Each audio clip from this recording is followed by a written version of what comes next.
دوستان سلام، به کانال پارادوکسیلین خوش اومدید. برای هر دردی درمانی و دکتری وجود داره، به جز درد عشق. اما هستن کسایی که زندگیشون مملو از عشق بود و از این درد به جایگاه عجیبی در هنرشون رسیدن. بریم خاطره امروزمون رو بشنویم. اسم این ویدیو شهریار عشق در رادیو. شهریار و پاسخ به سوال عشق چیست؟ سال 1339 رادیو تبریز از استاد شهریار جهت مصاحبه‌ای دعوت به عمل آورد. به اتفاق به محل رادیو تبریز رفتیم. آقای ستار جنیدی مصاحبه را به عهده داشتند. ضمن سوالاتی پرسیدند: استاد، مفهوم عشق چیست؟ استاد شهریار گفتند: این رشته سر دراز دارد. انسان کاملترین موجود زنده است که در روی زمین زندگی می کند. اگر انسان را مطالعه کنیم میبینیم که از چندین عامل مرکب شده. اول بدن که مرکب یا قالب روح و عقل است. روح است که حس و حرکت میدهد به بدن. بعد عقل است. عقل به انسان شعور و شخصیت میدهد و عوامل دیگر. صف اول موجود زنده میدانید که نباتات است. نباتات که بدن متشکل و متشخص دارند. روح سایه‌ای میاندازد روی نباتات. با آن سایه است که یک حس و حرکتی نسبی به نباتات میدهد که رشد و نموش باشد. بعد میرسیم به حیوانات. حیوانات هم از حیث بدن کاملند و هم از حیث روح. چون روح هم کامل است. عقل که عامل بالایی است سایه‌ای در حیوانات میاندازد که یک شعور نسبی به حیوان میدهد که همان غریزه حیوانی میباشد. بعد میرسیم به انسان. انسان هم از حیث تن و هم از حیث روح و هم از حیث عقل کامل است. در اینجا یک عامل بالاتری باید به این مخلوق خدا سایه بیاندازد. حالا ببینیم آن عامل چیست. عقل انسان دو مرحله دارد. یکی عقل مادی و دیگری عقل معنوی. اکثریت مردم دارای عقل مادی هستند، یعنی با عقل مادی زاییده می شوند. اما عامل بالاتر عقل معنوی است که باید سایه‌اش بر روی عقل مادی بیفتد. در عقل مادی یک جنبش و حرکتی پیدا می شود که در گرو عقل مادی است و محبتی است متقابل آن. بچه اگر مادر و پدر را دوست دارد به خاطر قاقالیلی است. بعد که می رود به مدرسه مدیر مدرسه را دوست دارد که با او دعوا نکند. اگر دعوا کرد دیگر او را دوست ندارد. بعد وقتی جوان شد به اقتضای طبع بشری و جنسی مایل به دختری است.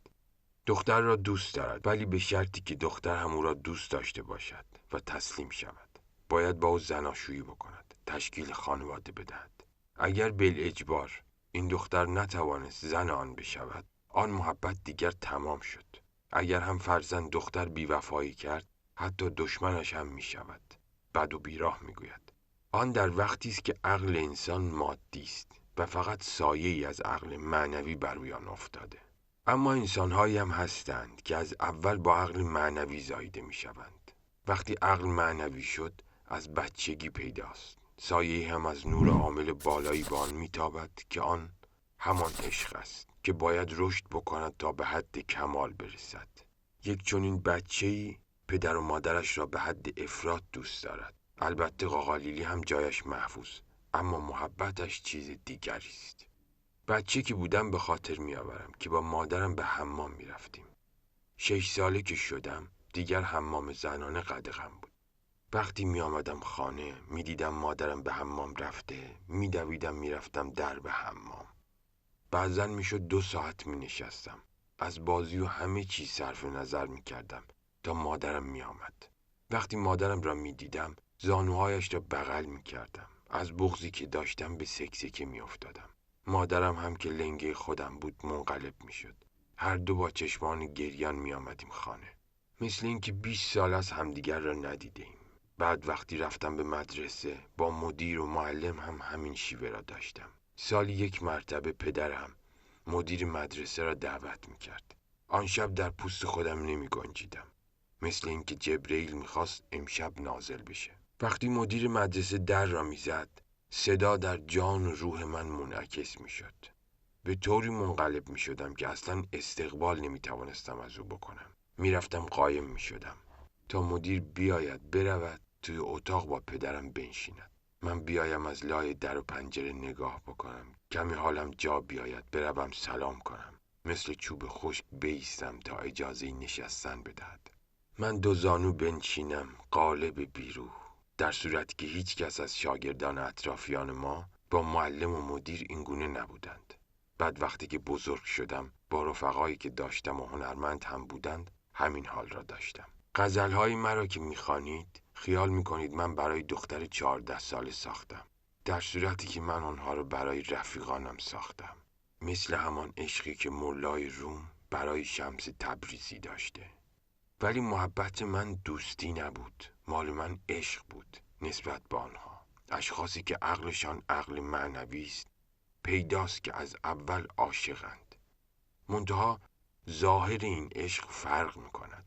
وقتی در سن جوانی است، وقتی با یک دختر معاشقه می‌کند، عجب چیزی است این محبت. این محبت است که از پرده بیرون می‌افتد، باعث رسوایی می‌شود، داستانی می‌شود.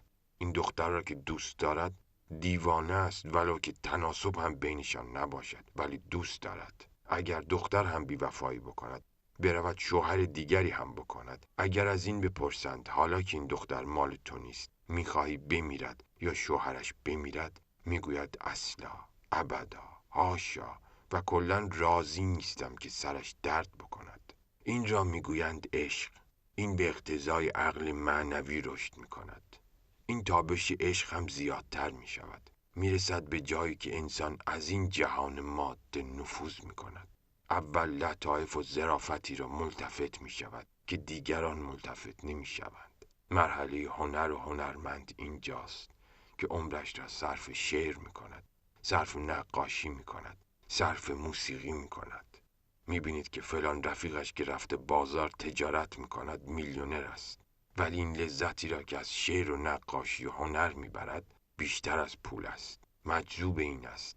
عشق این است. این عشق از این مرتبه هم بالا می رود. کم کم دنیای ایدئال، دنیای معنوی که برای آنجا خلق شده، آن دنیا را حس می کند. آن آدم کاملا برایش روشن می شود که این دنیا گذرنده و تمام شونده است. پس پایان نیست. پایان وقتی است که ما به بنبست برسیم و آنجا بمانیم همیشه. چون که دنیایی که در خیال ماست حقیقتش هم هست. اگر نبود فکرش هم نبود. یک چنین دنیایی را احساس می کند، خودش را پاک می کند، خوبی ها را جذب می کند. اینجا عشق نور ایمان نامیده می شود. اینجا پایگاه مومنی است که هنوز به خدا نرسیده. اینجا مومن جهان باطل را حس می کند ولی هنوز به خدا نرسیده. باز باید پیش برود تا به جایی که به خدا می رسد. وقتی به خدا رسید اینجا عشق کامل می شود. اینجاست که به خدا رسیده. مومن که بود خدا را برای طمع بهشت و ترس از جهنم عبادت می کرد. ولی به اینجا که می رسد دیگر اینجا مکتب انبیا و اولیاست. خدایا من تو را ستایش می کنم، نه از جهت ترس از جهنمت و طمع بهشتت. می پرستم برای اینکه خدا هستی. این مقام آخرین عشق است. اینجا مرتبه است که از ملک بالاتر است. کمال عشق اینجاست. بعد از عشق آن دیگر به ما مربوط نیست. آن آدم رحمانی است یا اراده الهی که آفریننده و هم موتور چرخش آفرینش است. قرآن می‌فرماید کل فی فلک یسبحون. همه پدیده های هستی خدا را به پاکی یاد می‌کنند. این عین پاسخ استاد شهریار بود که تماماً توسط آقای ستار جنیدی به روی کاغذ آمده است. آقای جنیدی میگفتند اصل این نوار آن زمان به روی ریل ضبط شده بود.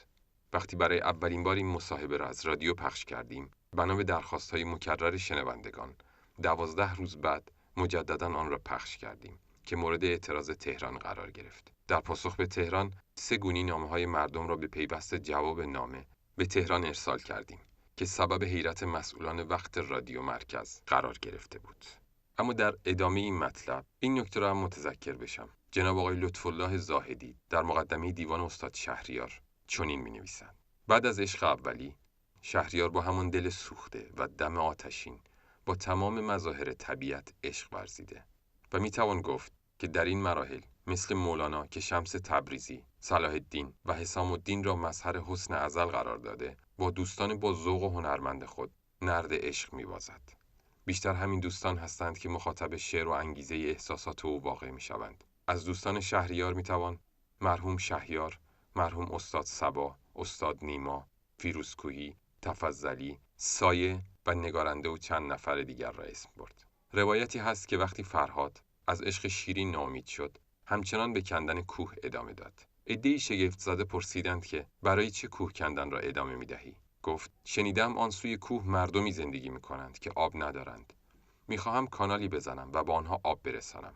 این روایت سمبولیک همواره مرا به یاد جمله‌ای زیبا می‌اندازد که می‌گوید هر کی یک نفر را با تمام وجود دوست داشته باشد، همه جهان را دوست خواهد داشت. این اشارات رمزآلود همگی در منش و شخصیت شهریار به صورت واقعی به نمایش گذاشته شد. او از عشق فردی به عشق اجتماعی و از آن به عشق طبیعی و در نهایت به عشق الهی رسید. و هر که و هر چه زیبا و دوست داشتنی بود، مایه الهام شعرش گشت و تا آخرین لحظه زندگیش با زیبایی زیست و در نهایت به حقیقت پیوست. انتقام عشق. مایل شده ما هم به جفاکار تر از خویش، دل داده به دلدار دلازار تر از خویش. شوخی که هزاران چو منش بود گرفتار، میبینمش امروز گرفتار تر از خویش. چندان به گرفتار خودان شوخ جفا کرد، تا گشت گرفتار جفاکار تر از خویش.